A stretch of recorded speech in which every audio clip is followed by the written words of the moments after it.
Hello everyone, Shrimati मोहरी देवी Tapadia girls college के YouTube channel में आपका फिर से स्वागत है।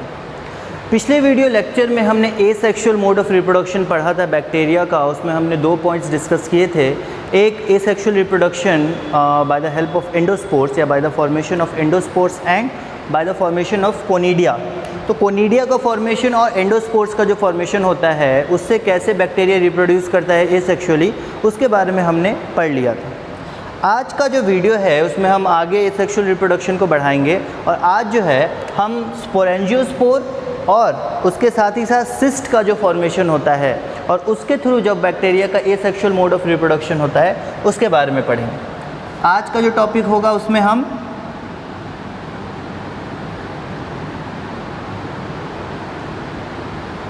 स्पोरेंजियोस्पोर्स के थ्रू और दूसरा सिस्ट के थ्रू, इन दोनों के through asexual mode of reproduction कैसे पूरा ये प्रोसेस होता है और कैसे बैक्टीरिया एसेक्सुअली रिप्रोड्यूस करता है उसके बारे में हम पढ़ेंगे।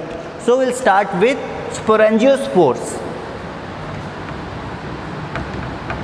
स्पोरेंजियोस्पोर्स जो हैं वो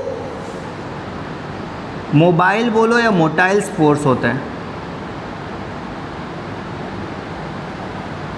दे आर मोटाइल और मोबाइल, आप इस तरह को बोल सकते हो। दे आर मोटाइल और mobile spores. Okay, next, they are generally found in Chlamydomonas और Rhizobium. Okay, found in Rhizobium. कहाँ पाए जाएंगे? राइजोबियम एंड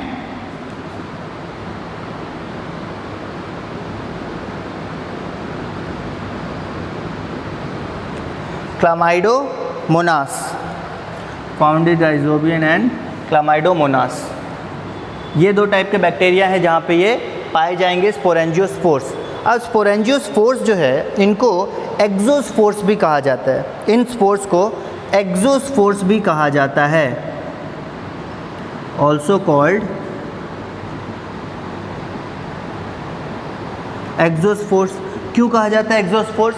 एक्सो मतलब बाहर। इसके पहले अपन ने क्या पढ़ा था? एंडोस्पोर्स। एंडोस्पोर्स का मतलब अंदर जो स्पोर्स ग्रो करते हैं। एक्सोस्पोर्स का मतलब जो स्पोर्स जो कि बाहर ग्रो करते हैं, मतलब जो बैक्टीरियल सेल है, जो बैक्टीरियल बॉडी है, उसके बाहर, उसके आउटर सरफेस पे ग्रो करने वाले जो स्पोर्स होते हैं, एक पर्टिकुलर कवरिंग के अंदर जिसको अपन स्पोरेंजियम बोलते हैं, उसके अंदर जो स्पोर्स ग्रो करते हैं उसको हम क्या बोलते हैं? स्पोरेंजियोस्पोर्स। और चूँकि ये बाहरी तरफ ग्रो करते हैं इस कारण से ये एक्सोस्पोर्स भी कहलाते हैं। ओके, अब इसके बाद अपन देखते हैं यहाँ पे जो स्पोरेंजियोस्पोर्स हैं वो एक पर्टिकुलर सैक लाइक स्ट्रक्चर होता है, स्पोरेंजिया या स्पोरेंजियम आप बोल सकते हो। उसके अंदर स्पोर्स जो हैं वो डेवलप करेंगे और उसके बाद ये पेरेंट बॉडी से डिटैच होके जब नीचे गिरेंगे तब फेवरेबल कंडीशन आने पे, मतलब फेवरेबल कंडीशन मतलब जो ऑप्टिमम कंडीशन होता है, जो बैक्टीरिया के ग्रो के लिए सही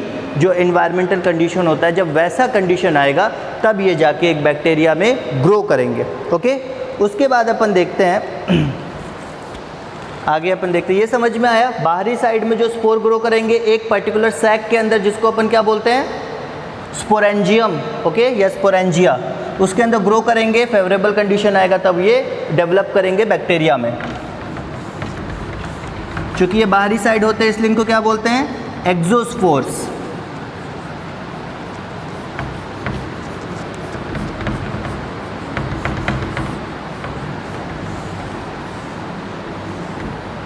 आगे हम देखते हैं एक्टिनोमाइसिटीज जो है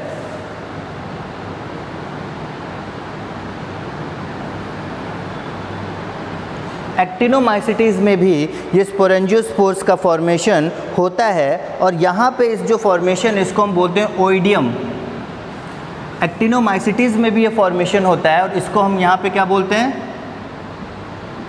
ओइडियम। यही स्पोरेंजियोस्पोर जो होगा उसको एक्टिनोमाइसिटीज में हम ओइडियम बोलेंगे। ये क्या है? एक तरह से एक तरह का एक्सोस्पोर है, बाहरी तरफ जो स्पोर का फॉर्मेशन होता है वो है। ओके, और जब फेवरेबल कंडीशन आएगा तब ये जर्मिनेट करेंगे और नया बैक्टीरिया फॉर्म करेंगे।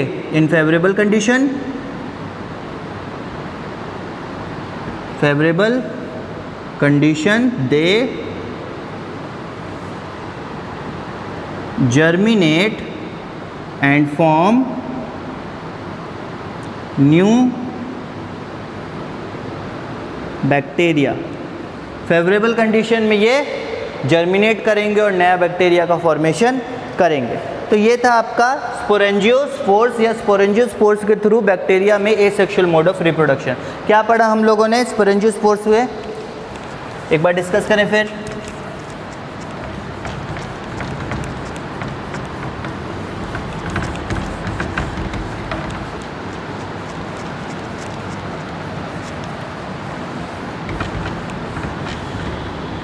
स्पोरेंजियोस्पोर्स में हमने देखा कि एक स्ट्रक्चर जो कि हम लोग उसको बोलते हैं स्पोरेंजियम, जिसके अंदर छोटे छोटे स्पोर्स प्रेजेंट है। ओके, तो स्पोरेंजियम में छोटे छोटे स्पोर्स प्रेजेंट हैं। वो स्पोर्स जो हैं जब मैच्योर होंगे उसके बाद ये नीचे गिरेंगे, मतलब कि ये जो स्पोरेंजियम है इसका वॉल कोलैप्स करेगा और ये स्पोर्स जो है बाहर आ जाएंगे आउटर इन्वायरमेंट में, और फेवरेबल कंडीशन आने के बाद ये जो स्पोर्स हैं वो जर्मिनेट करेंगे, डेवलप करेंगे न्यू बैक्टीरिया में। ओके, तो आपको ये दिख रहा होगा टोटल। तो बैक्टीरिया में ग्रो करने के लिए जो पर्टिकुलर बैक्टीरियल सेल है उसके बाहरी साइड में एक स्पोरेंजियम का एक लेयर बनता है, डेवलप होता है, उसके अंदर स्पोर्स डेवलप होते हैं। वो स्पोर्स जब फेवरेबल कंडीशन आता है तो नए इंडिविजुअल में या नए बैक्टीरिया में ग्रो करते हैं। ओके, आगे अपन देखते हैं। स्पोरेंजियोस्पोर का कॉन्सेप्ट समझ में आ गया होगा। इसके पहले हमने बाकी कॉन्सेप्ट भी देख लिया, स्पोरेंजियोस्पोर का भी कॉन्सेप्ट देख लिया। उसके बाद हम देखते हैं ये बाकी स्पोर्स से डिफरेंट सिर्फ इसीलिए है क्योंकि एक तो बाहरी साइड है और दूसरा इसका जो कवरिंग है उसको अपन स्पोरेंजियम बोलते हैं, इसलिए इसको हम लोग स्पोरेंजियोस्पोर बोलते हैं। ओके, नेक्स्ट अपन देखते हैं सिस्ट के थ्रू जब हम बैक्टीरिया जो है सिस्ट का फॉर्मेशन करता है। ओके, ये हो गया। अब हम देखते हैं बाय सिस्ट फॉर्मेशन। सिस्ट क्या होता है? सिस्ट जो है वो एक तरह से कवरिंग है। सिस्ट जो है वो एक कवरिंग है, जिस कवरिंग के अंदर आपका बैक्टीरिया जो है वो कवर्ड रहता है, फेवरेबल कंडीशन आने का वेट करता है। ओके, सो कुछ अनफेवरेबल कंडीशन के कारण जो बैक्टीरिया है वो प्रोटेक्टिव लेयर जो है डेवलप करता है। Okay, under some unfavorable condition, under some unfavorable condition bacterial cell protects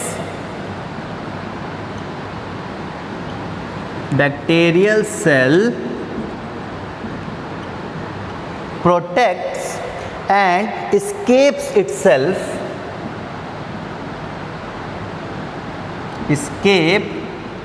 itself by developing a layer या फिर a cyst, developing a thick cyst around it। Unfavourable condition के आने के कारण, अनफेवरेबल कंडीशन मतलब कुछ क्लाइमेट में चेंज आएगा, ऐसा कोई कंडीशन होगा जो कि बैक्टीरिया के लिए फेवरेबल नहीं हो, जिसके कारण बैक्टीरिया की डेथ हो सकती है। वैसा कोई अगर कंडीशन आएगा तब बैक्टीरिया एक थिक लेयर अपने ऊपर बना लेगा जिसको हम बोलेंगे सिस्ट। ओके, ये सिस्ट की लेयर बना लेगा। ओके, अब ये जो प्रोसेस है it is not controlled by any gene. इस प्रोसेस को कोई जीन नहीं कंट्रोल करता है। This process is not controlled by genes. This process is not controlled by genes. Okay, इसको किसी भी टाइप का जीन जो है ये इसको कंट्रोल नहीं करता है। ओके, और ये जो सिस्ट है, हमने इसके पहले एंडोस्पोर भी पढ़ा था। एंडोस्पोर के बारे में भी हमने देखा था कि बहुत सारी लेयर्स होती है एंडोस्पोर में, पर ये जो सिस्ट है वो उतना थिक नहीं होता।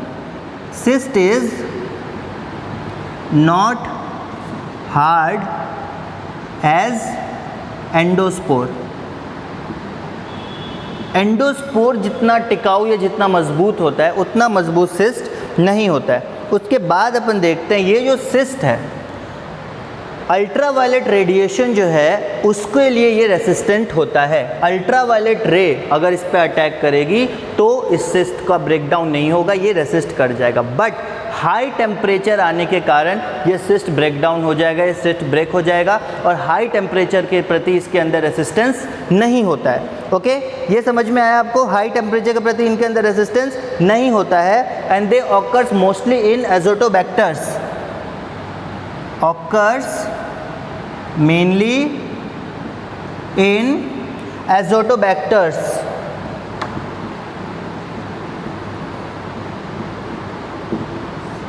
एजोटोबैक्टर्स बैक्टीरिया में बेसिकली पाए जाते हैं। सिस्ट जो है वो एक कवरिंग लेयर है, एक प्रोटेक्टिव लेयर है, बट ये बहुत हार्ड नहीं होती जैसे कि एंडोस्पोर्स होते थे बहुत सारे लेयर्स मिला के, तो ये बहुत हार्ड नहीं होती।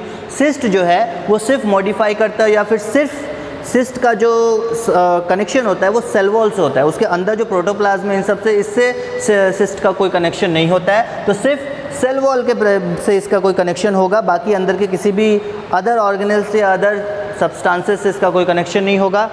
ये एंडोस्पोर जितना हार्ड नहीं होता है और अल्ट्रावायलेट रेडिएशन के प्रति ये रेसिस्टेंट होता है, बट उसके अलावा अगर हीट का अगर ज़्यादा हो, टेम्परेचर अगर ज़्यादा हो तो उसके प्रति ये रेसिस्टेंट नहीं होता है। इसकी रेसिस्टिविटी वहाँ पे समाप्त हो जाती है और ये ब्रेक डाउन हो जाएगा। और फिर सिस्ट का काम यहीं पे होता है कि ताकि ये उस पर्टिकुलर जो कंडीशन है, अनफेवरेबल कंडीशन आया है, उस समय बैक्टीरिया को ये प्रोटेक्शन प्रोवाइड कर पाए और किसी भी टाइप का अगर एक्सटर्नल एनवायरनमेंट से हानि अगर होने वाली की अगर कोई संभावना हो तो उसको रोक पाए या फिर कम कर पाए।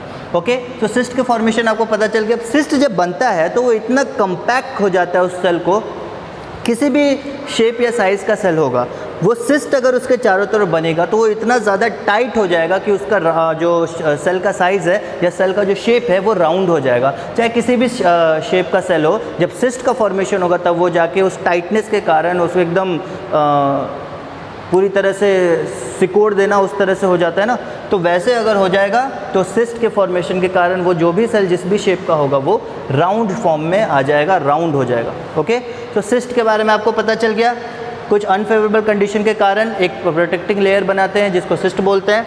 उसके बाद ये जो प्रोसेस है किसी भी जीन से कंट्रोल नहीं किया जाता है। सिस्ट जो है वो एंडोस्पोर जितना हार्ड नहीं होता है, उसके ज़्यादा रेसिस्टेंट नहीं होता, उसके जितना ज़्यादा रेसिस्टेंट नहीं होता है और बेसिकली ये एजोटोबैक्टर में होता है। उसके आगे ये अल्ट्रावायलेट रेडिएशन तो झेल सकता है, पर अगर हाई टेम्परेचर हुआ तो उसमें ये कोलैप्स कर जाएगा, उस समय ये ब्रेक डाउन हो जाएगा। ओके, तो सिस्ट फॉर्मेशन हमने देख लिया, स्पोरेंजियोस्पोर के बारे में देख लिया। तो आपको जो asexual bacterial mode of reproduction था वो खत्म हो चुका है। इसके आगे आपको सेक्सुअल मोड ऑफ रिप्रोडक्शन पढ़ना है बैक्टीरिया का।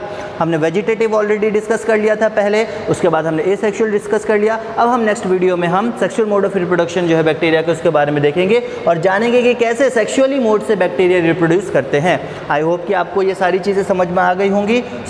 अगर आपको ये सारी चीज़ें समझ में आ गई हों और आपने इन सब चीज़ों को अपने कॉपी में नोट कर लिया है और अगर आपको ये वीडियो पसंद आया हो तो इस वीडियो को लाइक कीजिएगा, शेयर कीजिएगा, हमारे चैनल को सब्सक्राइब कीजिएगा। मिलते हैं नेक्स्ट वीडियो में नए टॉपिक के साथ। Thank you very much.